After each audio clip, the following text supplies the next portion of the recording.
नमस्कार दोस्तों, जय हिंद जय भारत। मैं हूँ CL Saini, CD RK Saini BEd classes में आप सभी का हार्दिक स्वागत है, अभिनंदन है।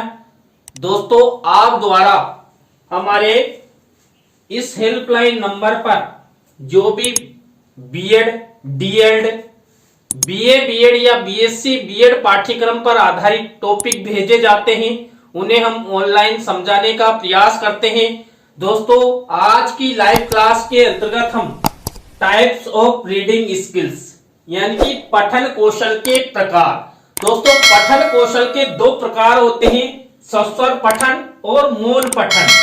तो इन दोनों के बारे में हम विस्तार पूर्वक आपको समझाएंगे और यहाँ पर सस्वर पठन के कितने भेद है, मौन पठन के कितने भेद है, इनके उद्देश्य क्या है, इन सब के बारे में आपको यहाँ पर समझाया जाएगा। तो दोस्तों, आप सब बने रहें हमारे साथ, हमारे इस चैनल के साथ। और दोस्तों, यदि आप हमारे इस चैनल पर पहली बार आए हैं तो हमारे इस चैनल को सब्सक्राइब करें और पास ही बने बेल आइकन के बटन को जरूर दबावें, जिससे हमारे द्वारा जब भी कोई न्यू लाइव क्लास चलाई जाती है तो उनके नोटिफिकेशन आपको मिल सके और आप अच्छा अधिगम करते हुए परीक्षा की आप अच्छी तैयारी करें। दोस्तों, यहाँ पर पठन कौशल के प्रकार, इस टॉपिक के बारे में हम चर्चा कर रहे हैं। तो दोस्तों, पठन के मुख्य रूप से दो प्रकार होते हैं, सस्वर पठन और मौन पठन। तो यहाँ पर जो सस्वर पठन होता है, इस सस्वर पठन के भी दो भेद माने गए हैं, व्यक्तिगत पठन और सामूहिक पठन। इसके बाद दोस्तों, जो सस्वर पठन होता है, इस सस्वर पठन के गुण के आधार पर ये दो प्रकार का होता है, आदर्श वाचन और अनुकरण वाचन।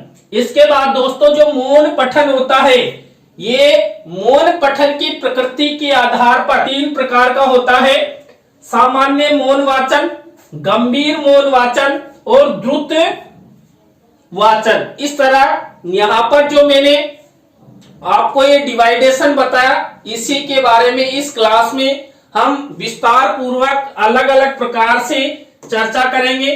तो दोस्तों, आप सब बने रहें हमारे साथ, हमारे इस चैनल के साथ। तो सबसे पहले हम सस्वर पठन के बारे में आपसे चर्चा करते हैं। तो दोस्तों, यहाँ पर जो सस्वर पठन होता है, इस सस्वर पठन से तात्पर्य है लिखित भाषा में व्यक्त भाव तथा विचारों को समझने के लिए ध्वन्यात्मक उच्चारण करके पढ़ना, यानी कि ध्वनि के साथ पढ़ना। इसे मौखिक पठन भी कहा जाता है। दोस्तों, यहाँ पर सस्वर रूप में जो हम वाचन करते हैं, पढ़ते हैं, उसे हम मौखिक पठन कहते हैं, यानी कि मुख के द्वारा हम लिखित भाषा को उनकी ध्वनियों के अनुसार देखते हैं और पढ़ते हैं। सस्वर पठन का उद्देश्य बालकों को ध्वनि के उचित आरोह अवरोह एवं विराम चिन्ह आदि को दृष्टि में रखकर उचित स्वर यति गति ले के साथ पाठ्य वस्तु का अर्थ एवं भाव ग्रहण करते हुए उच्च स्तर करते हुए पढ़ने की योग्यता प्रदान करना है। दोस्तों, जो सस्वर पठन होता है, इस सस्वर पठन के द्वारा छात्र छात्राओं में उचित आरोह अवरोह, यति गति, ताल आदि का विशेष रूप से यहाँ पर उनमें विकसित करने का प्रयास किया जाता है कि जो लिखी हुई पठन सामग्री है, इस पठन सामग्री को यहाँ पर स्वर माध्यम से पढ़े और वो उसके भाव और उनके अर्थ को ग्रहण भी करे। सस्वर पठन करने से छात्रों का शब्द उच्चारण एवं अक्षर विन्यास शुद्ध होता है। दोस्तों, जब छात्र छात्रा पठन कौशल शुरू करते हैं और पठन कौशल का जब उनके द्वारा अभ्यास किया जाता है, तो छात्र छात्राओं में जो शब्द संबंधी या अक्षर संबंधी जो भी त्रुटियां होती है, उन त्रुटियां को दूर किया जाता है और शुद्ध उच्चारण यहाँ पर बालक बालिका अधिगम करते हैं। सस्वर पठन के दो भेद होते हैं, यानी कि व्यक्तिगत पठन और सामूहिक पठन। अब दोस्तों, हम इन्हीं के बारे में बताएंगे कि व्यक्तिगत पठन क्या होता है और सामूहिक पठन क्या होता है। तो यहाँ पर दोस्तों हम सबसे पहले व्यक्तिगत पठन की बात करते हैं कि व्यक्तिगत पठन क्या होता है। व्यक्तिगत पठन या व्यक्तिगत स्वर पठन वह पठन होता है जो कक्षा में शिक्षक द्वारा किए गए आदर्श पाठ का अनुकरण छात्र द्वारा किया जाता है या बालक व्यक्तिगत रूप से स्वयं उच्चारण के साथ पठन करता है। व्यक्तिगत पठन से तात्पर्य दोस्तों जब कक्ष में एक शिक्षक द्वारा जो पठन किया जाता है यानी कि आदर्श वाचन किया जाता है तो वो व्यक्तिगत पठन होता है। और दोस्तों जब एक एक छात्र पढ़ते हैं तो वो भी व्यक्तिगत पठन होता है। यहाँ पर पर्टिकुलर एक ही छात्र को खड़ा किया जाता है और वो पाठ्य वस्तु को पढ़ता है, इसे ही हम व्यक्तिगत पठन कहते हैं। सामूहिक पठन किसे कहते हैं? तो जो सामूहिक पठन होता है, इस सामूहिक पठन वह पठन होता है जिसमें बालक एक समूह में या एक कक्षा के सभी बालक मिलकर किसी भी पाठ का उच्चारण के साथ मिलकर पढ़ते हैं, उसे सामूहिक पठन करते हैं। दोस्तों इन दोनों में विशेष अंतर है। यहाँ पर तो छात्र यानी पर्टिकुलर व्यक्तिगत रूप से पठन करते हैं और सामूहिक पठन में समूह रूप में पठन करते हैं। व्यक्तिगत पठन में एक एक छात्र खड़ा होकर पाठ्य वस्तु का पठन करता है और यहाँ पर कक्ष के बहुत सारे छात्र एक साथ पठन करते हैं। मान लीजिए किसी विषय वस्तु को रागात्मक तरीके से गाना है। दोस्तों इसका अच्छा उदाहरण मान लीजिए हम विद्यालय में प्रार्थना करते हैं, जो सरस्वती वंदना करते हैं, वहां पर हम सामूहिक वाचन करते हैं। तो वह सामूहिक वाचन ही क्या है? सामूहिक पठन माना जाता है। जबकि व्यक्तिगत पठन में एक एक छात्र को अवसर प्रदान किया जाता है और वो पाठ्य वस्तु को पढ़ता है। तो आपको यहाँ पर समझ में आ गया होगा कि जो स्वस्वर पठन है ये दो प्रकार का होता है, व्यक्तिगत पठन और सामूहिक पठन। इसके बाद दोस्तों मैंने आपको बताया था कि जो स्वस्वर पठन होता है, ये स्वस्वर पठन जो गुण के आधार पर भी दो प्रकार का होता है और दोनों प्रकारों के नाम मैंने बताए थे, आदर्श वाचन और अनुकरण वाचन। दोस्तों जब हम लेसन प्लान का निर्माण करते हैं और उस लेसन प्लान का प्रेजेंटेशन प्रस्तुतिकरण कक्ष में किया जाता है तो उस समय ये दोनों वाचन यानी कि आदर्श वाचन और अनुकरण वाचन यहाँ पर प्रयोग में लाए जाते हैं। दोस्तों आदर्श वाचन तो शिक्षक द्वारा किया जाता है और अनुकरण वाचन छात्र छात्राओं द्वारा किया जाता है। यहाँ पर देखिए पहला है आदर्श वाचन।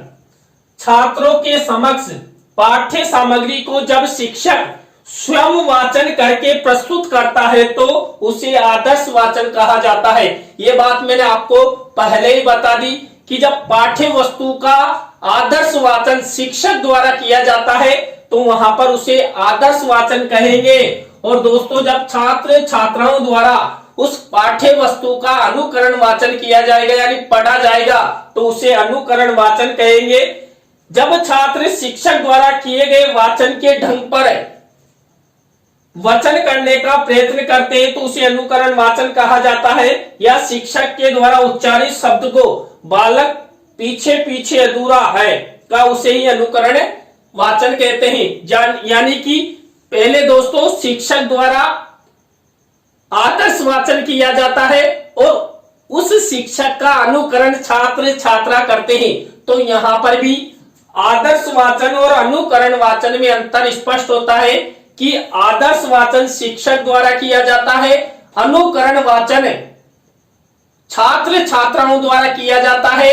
और यहाँ पर आदर्श वाचन और अनुकरण वाचन में जो आदर्श वाचन होता है उसी का अनुकरण वाचन छात्र छात्राओं द्वारा किया जाता है। यानी कि शिक्षक जैसा बोलेगा, जैसा व्यवहार करेगा, जैसा पढ़ेगा वैसा ही उच्चारण छात्र छात्रा करेंगे। यदि शिक्षक आदर्श वाचन के समय अशुद्ध पढ़ रहा है, त्रुटियां कर रहा है, तो छात्र भी स्वाभाविक त्रुटियां करेंगे, गलतियां करेंगे। इसलिए यहाँ पर शिक्षक का आदर्श वाचन अच्छा होना चाहिए, जिससे छात्र छात्रा जब अनुकरण वाचन करे तो वो शुद्ध करे और किसी भी प्रकार की कोई गलती छात्रों द्वारा नहीं की जाए। यदि छात्र भी अच्छे से अनुकरण वाचन करेंगे तो उन्हें पाठ्य वस्तु का अधिगम होगा।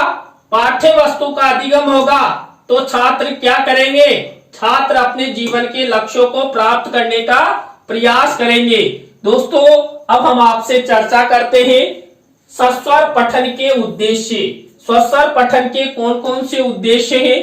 पहला उद्देश्य है सस्वर पठन का मुख्य उद्देश्य छात्रों के उच्चारण में सुधार लाना है। बालकों के उच्चारण में होने वाली विराम, बलाघात संबंधी भूलों को धीरे धीरे कम करना है। दोस्तों, जब हम पठन करते हैं तो कई प्रकार की गलतियां करते हैं, यानी अशुद्ध उच्चारण करते हैं। हम विराम चिन्हों, अल्प विराम, पूर्ण विराम या बलाघात जैसी जो आवश्यक तत्व उनका ध्यान नहीं रखते। उन सबको दूर करने का उद्देश्य पठन कौशल का पहला उद्देश्य होता है। इसके बाद दूसरा उद्देश्य होता है सस्वर पठन का एक उद्देश्य वार्तालाप में तथा पठन में होने वाली रुकावट को दूर करना भी है। देखिए, हम कई बार जब बातचीत करते, वार्तालाप करते हैं तो एकदम से मौन हो जाते हैं। उसका कारण है हमें नेक्स्ट शब्द याद नहीं आता है कि आगे हम कौन सा सेंटेंस बोलेंगे। तो यहाँ पर पठन कौशल विकसित कर धारा प्रवाह के रूप में पढ़ने का कौशल यहाँ पर इस पठन कौशल के माध्यम से किया जाता है। इसके बाद नेक्स्ट उद्देश्य है उच्चारण एवं सुर में स्थानीय बोलियों का प्रभाव न आने देना है। दोस्तों, कई बार क्या होता है, जो हमारे घर की भाषा है वो अलग होती है, विद्यालय की माध्यम भाषा अलग होती है। जब विद्यालय में छात्र छात्रा पठन करते हैं यानी पढ़ते हैं तो घर की भाषा यानी मातृभाषा का प्रभाव वहां पर दिखाई देता है। तो पठन कौशल के माध्यम से छात्र छात्राओं का अभ्यास कर यह प्रयास किया जाता है कि जो मातृभाषा है उसका प्रभाव पठन के समय नहीं आए।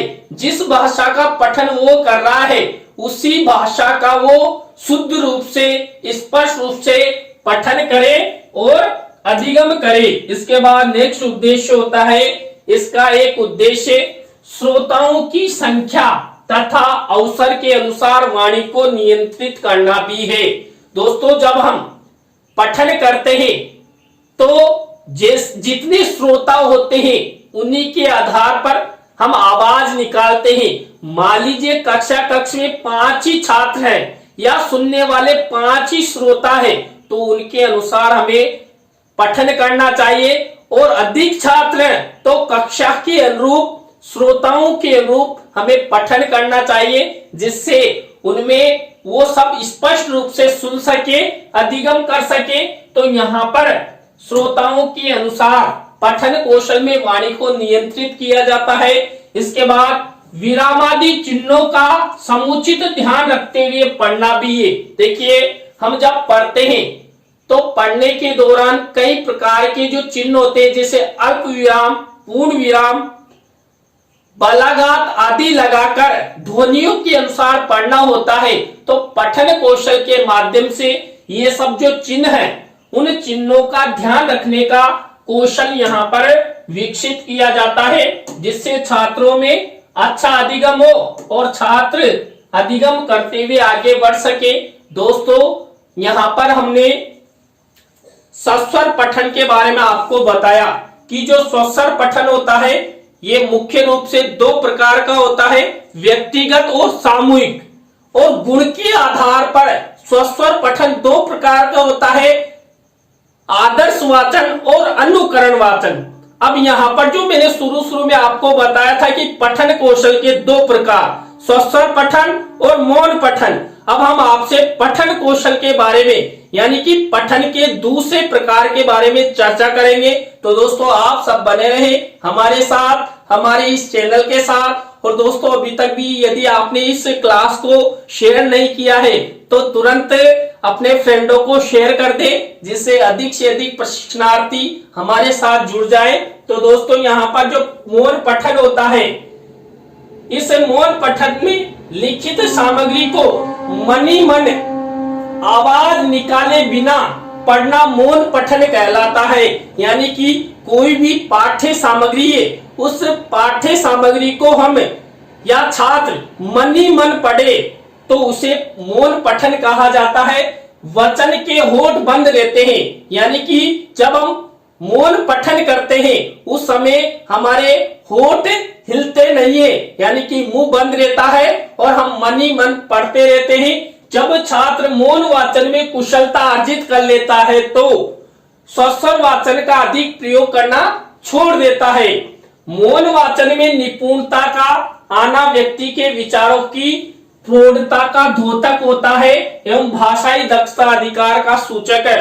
दोस्तों यहाँ पर छात्र छात्राओं से मौन वाचन इसलिए कराया जाता है कि जब छात्र छात्रा स्वस्वर पठन करना सीख जाते हैं तो दोस्तों स्वस्वर पठन में हमें अधिक से अधिक आवाज निकालनी पड़ती है, पढ़ना पड़ता है तो अधिक ऊर्जा का व्यय होता है। लेकिन मौन पठन में हम चुप रहकर बिना होठों को हिलाए मनी मन पढ़ते हैं तो समय भी कम लगता है, ऊर्जा भी कम खत्म होती है और अधिक भी पढ़ा जाता है। कुल मिलाकर अधिक अधिगम किया जाता है। दोस्तों जितने भी प्रतियोगिता परीक्षा की तैयारी करने वाले छात्र होते हैं ये सब मौन पठन के द्वारा पढ़ते हैं।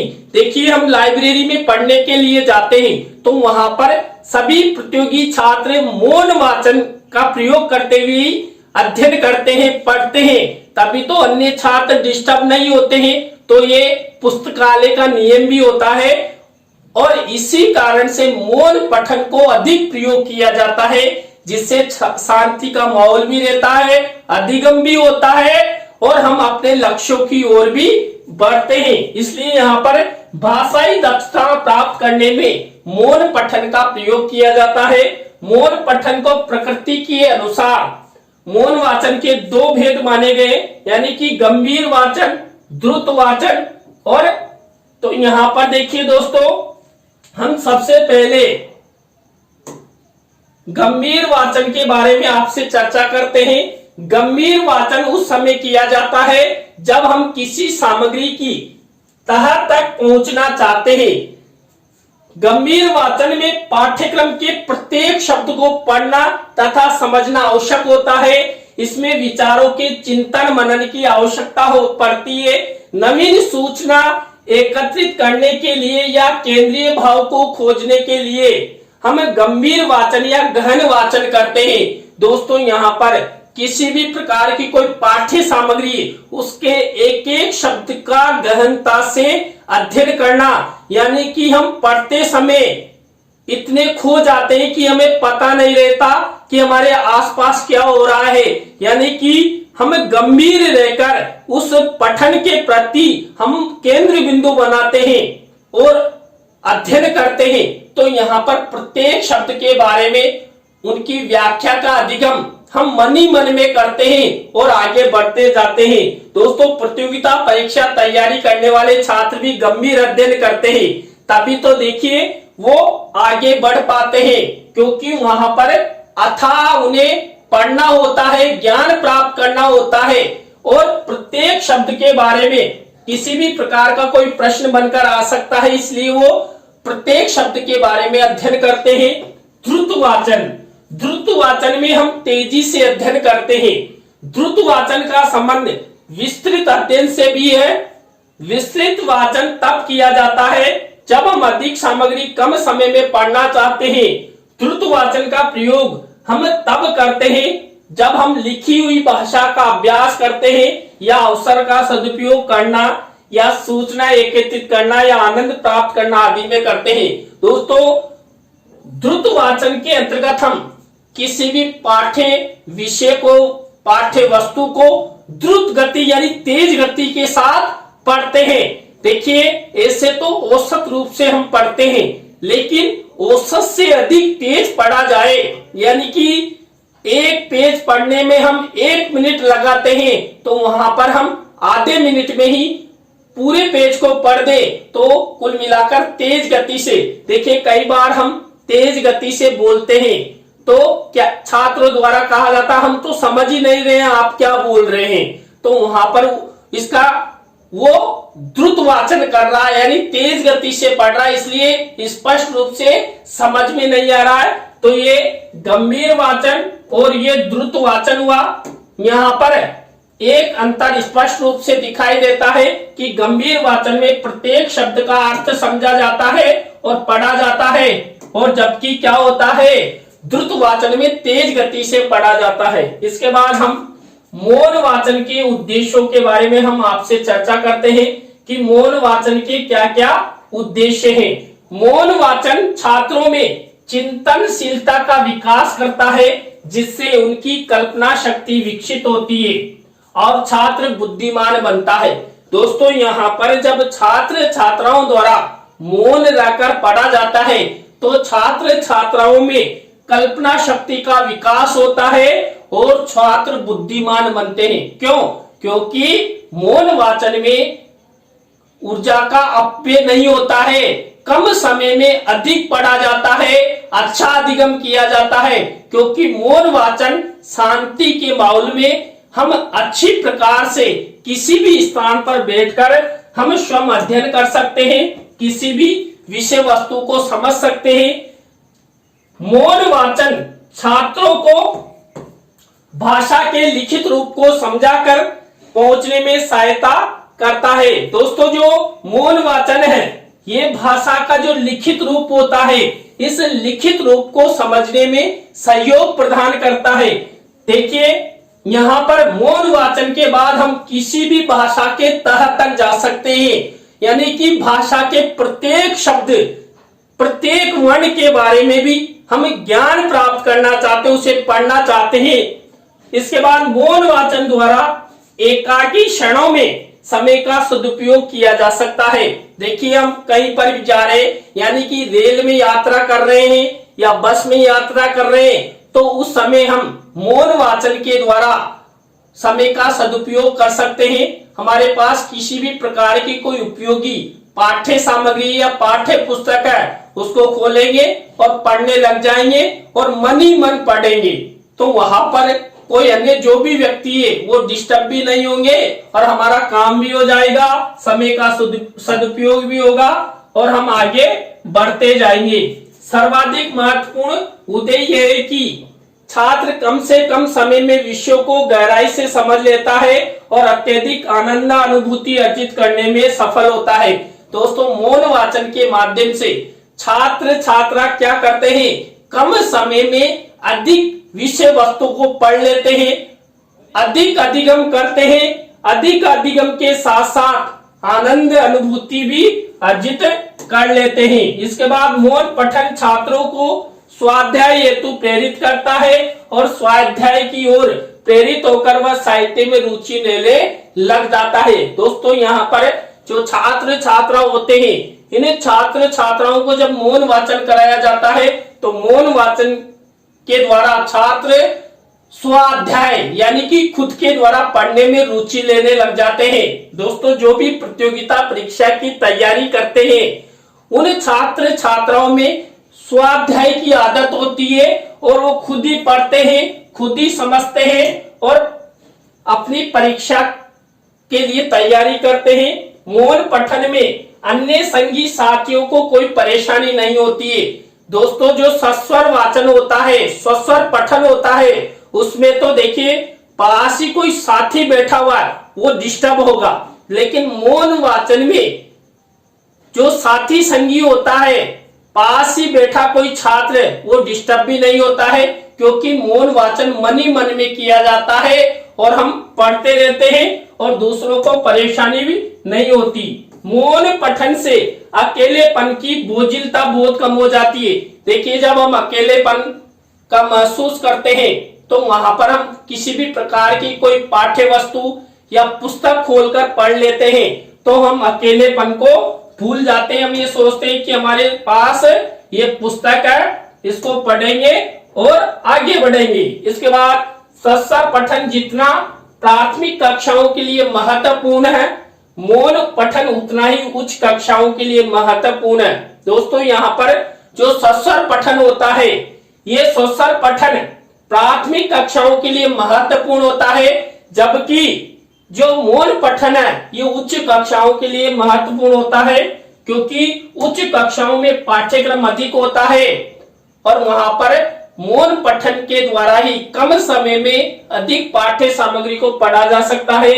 शिक्षार्थियों में चिंतन तथा तर्क शक्ति को बढ़ाने एवं उनके प्रति उत्तर क्षमता उत्पन्न करने के लिए भी इसका महत्वपूर्ण स्थान है। दोस्तों पठन कौशल के माध्यम से हम छात्र छात्राओं में चिंतन शक्ति को बढ़ा सकते हैं और कम समय में अधिक पढ़कर उन पर चिंतन तर्क आदि के माध्यम से छात्र छात्राओं का विकास कर सकते हैं।